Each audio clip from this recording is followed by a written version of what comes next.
Hey, what's up, Duff here? Look what I got in the floor. I have Elsa, who's very cute and very scared because we are still dealing with the side effects of Hurricane Ian. Probably can't see much out that window, but yeah, it's a mess here. But I still have power, and I'm bored from listening to a newscast telling me how terrible it is outside. So I am going to finally get around to just changing the tire on the EX20S. Supposedly it's not that hard. I have it on the floor because I'm going to probably be utilizing my body weight to get the tire off and on, so that's easiest to do on the floor, even though it's not the easiest on my knees, but that's the plan. So the first thing that I need to do is I saw George from Go George Go. He did a video on this where he did this in like his front yard or something, or in the street. But I'm actually working off some written instructions that someone had placed in Facebook. And the first thing is you got to depressurize the shock. Makes sense, right? Depressurize and compress it. There we go. And if this works as I expect it will, it's very surprising how little you have to do to change the tire or the tube on the EX20S. You don't even have to take the pedals off. Alright, so I'm going to start on the left hand side, and the first thing I need to do is take out the 4 motor bolts on this side. And we're just going to let this roll. Wow. Okay, one of them was loose. 2 of them were loose. Okay, the first one was tight. The second one was tight. Okay, these 2 were tight. Those 2 were not so tight. Should know better. You know, when you get a new wheel, you're supposed to check all your bolts, especially with a Begode, but I did not. And there is a spacer that's under here, so you want to kind of pay attention to how that is oriented. I have these long T-handle Allen keys, which I kind of like. They're very good for getting into positions like this, don't you think, Elsa? Elsa, you look so miserable. She wouldn't eat any food today. She hasn't had any food at all. I don't think I've seen you eat drink either. She just hides. She's terrified. She's terrified of bad weather. Even just normal thunderstorms or rain that I get around here, she's terrified. And you may ask me, Duff, why are you changing the tire? I mean, I haven't found the knobby to be horrible or anything, but I've heard from multiple people that putting a street tire on this just makes it feel so much better. You know, you don't have that sudden drop off on the edge that you can sometimes with the knobby. So, and since I do 99% street riding, and I don't think I would ever take this thing off street, off hard surface, it just makes sense for me to do it. The tire I'm putting on it, which you see next to it, I think. Can you see it? No, you can't. I'm putting on the tire for my old street tire from my Sherman. My Sherman originally came with a street tire, and I took it off and put the knobby on. In that case, I do like the knobby more on the Sherman. But I'm going to be putting the Sherman street tire on my EX20S. So in a weird way, it'll be a way for me to have my Sherman live on once I sell it, which I am trying to do. Just trying to pull these all the way out, but I'm not having much luck. Just have some blue Loctite on them. Okay, there's little lock washers down there as well, which did not come out. Don't want to lose those.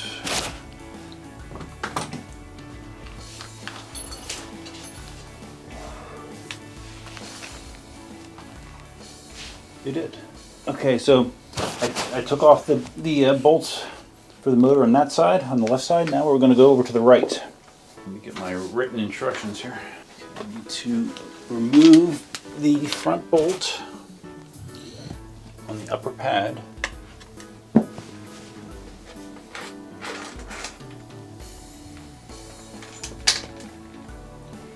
damn it.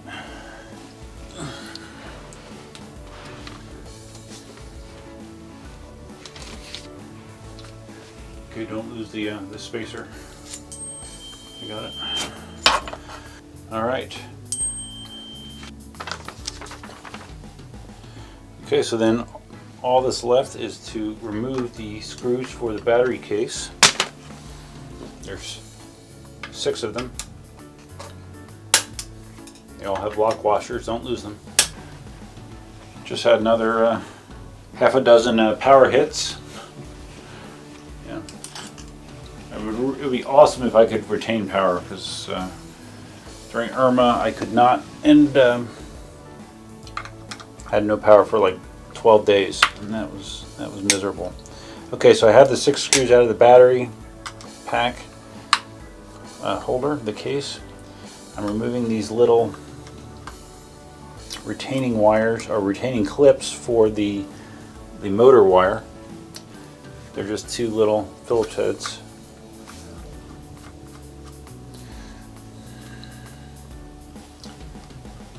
Okay.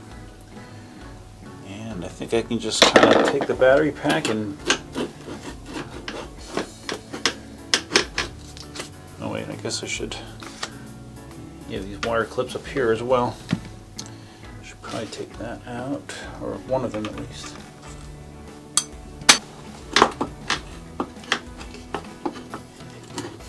Yeah, take one of those out.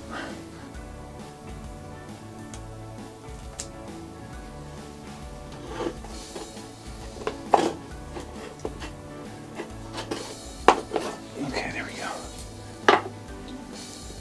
Take that, lay that over there. Baby, it's okay. It's okay. Lay down.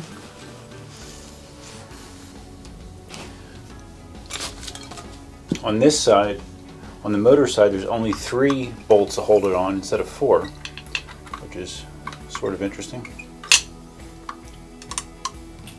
I can very clearly see the spacer here now. It's like a C spacer. It's like a C with the opening on this side.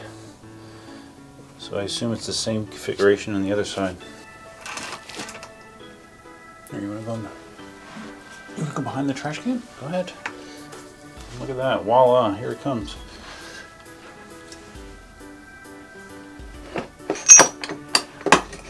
Alright, so this goes. I'm going to just lay that in the orientation that it was.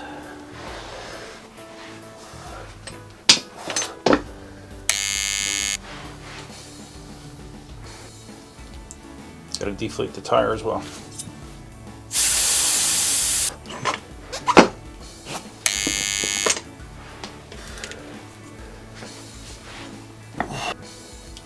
Alright, looks like I need to. Okay, I do need. There's another clip up here that I neglected to remove. 2 more small Phillips heads. There goes the power again. I have a lot of UPSs around the house, so that's the clicking that you hear. Elsa knows that that clicking means that there's something not good going on, so she gets very nervous when she hears it. Right, baby? Okay. Now this should have a lot more room. Look at that. Look at all that room. All right. Okay, so I'm going to work on getting this tire off. I'll let you know if there's any gotchas on it, but I've done a decent amount of tire changes, so I just expect it to sort of suck. So obviously you need to work the tire off the side without the cable. I know when George did his, he used metal tire irons or tire pliers, whatever you want to call them. I prefer to use plastic where I can, because sometimes, or a lot of times, metal tools will have more of a tendency to damage the tube, which I would like to avoid. Alright, so I got started, so I should be able to go around this.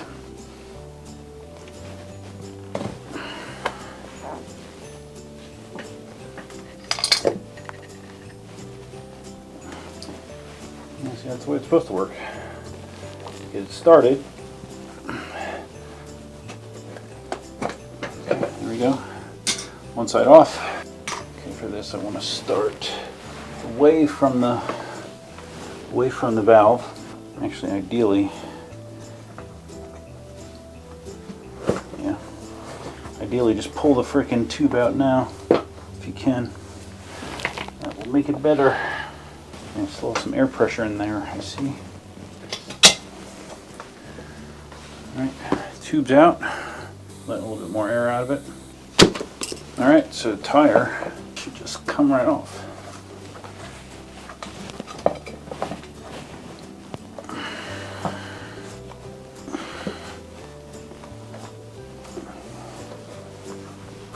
Again, using a similar strategy, just get it started with the tire iron and then just kind of peel around the edge, and there you go. Tire off. Of course, I'll keep that tire too, just in case. Alright, so this did have a direction on it. Okay, rotation is this way. So put it on that way. That's going to be like that, be like that, be like that, and then rotation. Okay, that's right. Alright, so let me get the tube in here first. Again, you can only install this from one side because the wire is in. Communication has been very spotty for a lot of people, understandably, right? Very spotty. My hole. Getting the first side in should be not a problem. The second side that you gotta struggle with. Where's my rotation? I'm paranoid, like having the rotation or having the tire mounted backwards, because even though you could run it that way, probably without a major hassle, it still would annoy the F out of me. So, okay, again, let's utilize the tire iron over the lip.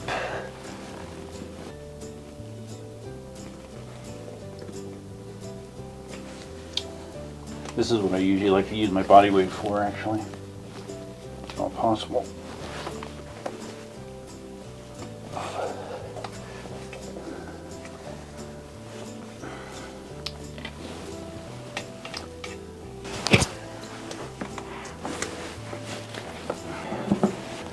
Just leverage.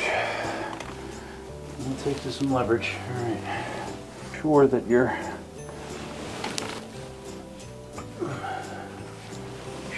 tube is tucked up there in the tire, for sure.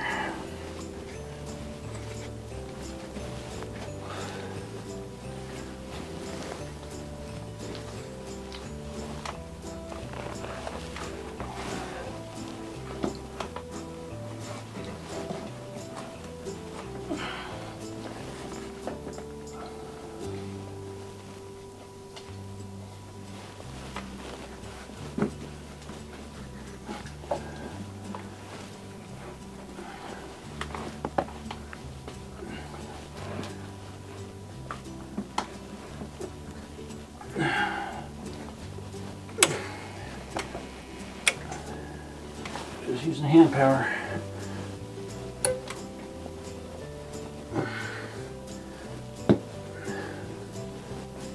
There you go. Okay, it's on. Alright, so now I need to inflate the tube a little bit. Okay, just put 10 psi in there. Just give it a little bit of a squeeze. Feels okay. It's holding pressure, which is what you want. So at this point, I think I'm ready to put it back in. I got the veteran street tire on there. So this is the one spot where it can get a little tricky, from what I understand. And the tricky part is like getting the spacers in place under the wheel. So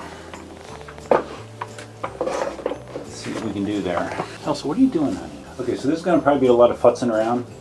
I don't know if futz is a Pennsylvania word, but I'm going to be futzing around to just get this lined up, and then I'll describe the experience afterwards. Okay, I was futzing around too much, getting frustrated, so I just popped this battery pack off the backside to get the spacer in there. It was being a pain in the ass. So it was 6 screws, easy enough. So I just took that off. Now I have that side in. I got to flip it over. I got to put all this stuff back in, flip it over, and put the other spacer in. Okay, I got the battery box on here, putting the motor cable back in place. with the little brackets. Make sure you don't forget this step because it's important. Just reattaching the battery on the front here, reattach the seat post, and then flip it over and then get the spacer in on the other side. Hopefully that one is not as difficult as the first one. We'll see. I think it might be better because I already have the one side lined up, so I'm thinking the second side will go on easier. But that's only a theory. It has not been proven. Okay, so on this side, I decided just to take the battery off again, off one side so I can get this in, because trying to do it, come on, really? Trying to do it, the battery pack on would have been impossible, so. And right now I'm seeing that I could have a clearance problem. Could have a clearance problem because I shouldn't have tightened the other side first. Okay.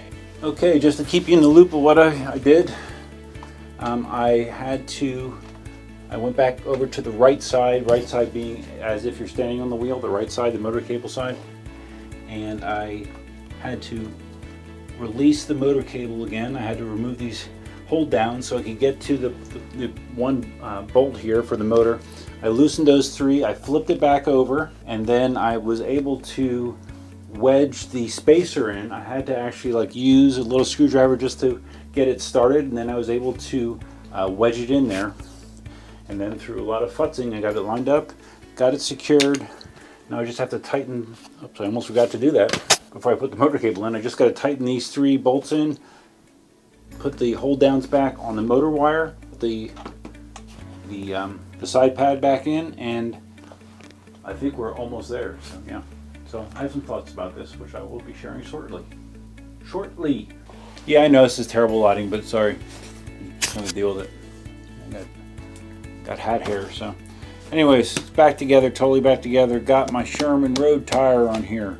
Unfortunately, since we are still dealing with a hurricane, I'm not going to go out and test it right now, but I'm hoping to get some good results. Everyone that has put a street tire on the EX20S has had favorable things to say about it. Now, what I don't have quite as favorable of a thing to say about is what I read as far as changing the tire. Yes, you can take it all the way apart without doing much other than removing one battery pack, but getting it back together was a challenge. Since it takes probably less than 2 minutes to remove one of these battery packs, I would recommend just removing the battery packs to get access to put those spacers back in when you're putting the wheel back together, because otherwise, you know, I tried to do it without it for 15 minutes and wasted a lot of time. It was just frustrating, difficult to line up, and just taking a battery pack off each side allowed me much better access to get those spacers in. So that's what I would recommend doing. Take a battery pack out of both sides when you put those spacers back in, and don't fully tighten either side until you have them both started and in there. So I've been wanting to do this for a little while. Finally got around to it. Took a hurricane for me to make the time, but yeah, that's it. We got word that the office is closed tomorrow as well, so who knows what tomorrow will bring. I still have power. I still don't have internet, but we'll get by. All things considered, I'm in much better shape than a lot of people in my area. There's a lot of people that quite literally have been devastated by this storm, so I am lucky in that regard for sure. So if you found this video interesting, please give it a big thumbs up. If this is your first time visiting the channel, please consider subscribing, and if you're going to subscribe, you can always hit the notify bell, which is over there somewhere. Feel free to leave your comments, suggestions, ideas, and thoughts below. What do you think about me putting a street tire on my EX20S? Considering that I ride almost exclusively on the street, yeah, it makes sense, right? I'll hold on to the old tire. Who knows? I might have a use for it someday. But part of my Sherman will live on in my EX20S, and for some reason, part of me kind of likes that. So that's all I have for now. Hope you guys are doing better than our area is. If you want to move to Florida, remember this is part of what you're signing up for, hurricanes, and they are not fun. So that's it, guys. Duffman out. Hurricanes.